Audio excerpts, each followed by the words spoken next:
Deep South, where opportunities for blacks were few. Racism, oppression, and white supremacy denied opportunity for black people.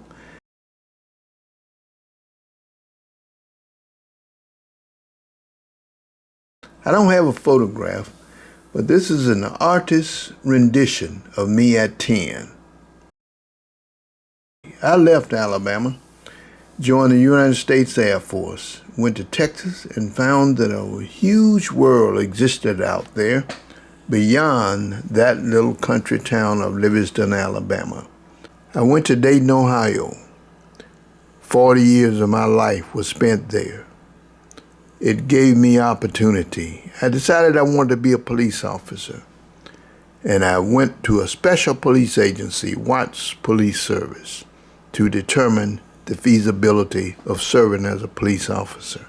I liked it and decided to join the Dayton Police Department, but not before I did some duty in the community. I was arrested, never prosecuted, but stood my ground and advocated for equality and justice in Ohio. I decided I wanted to be a police officer. The system said I could not be a police officer. The community said that I should be a police officer. I entered the police academy after a fight and graduated.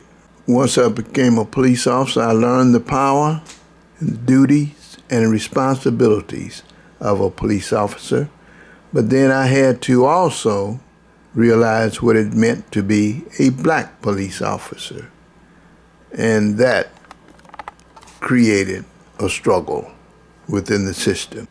Established a rapport with my community, and I also initiated the move to create the Black Police Association.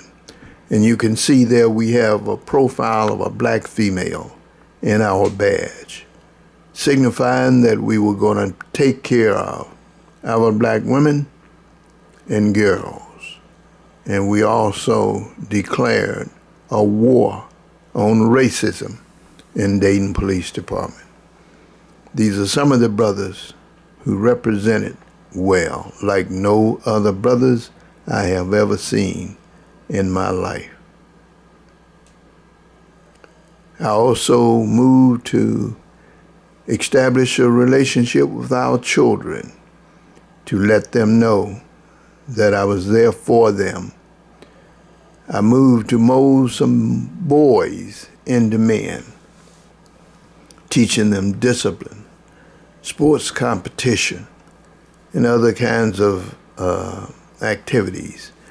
These boys went everywhere in the community to be.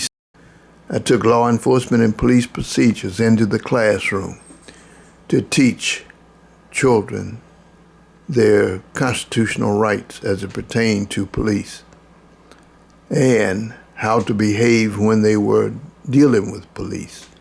I established their ranks among themselves to teach them leadership skills.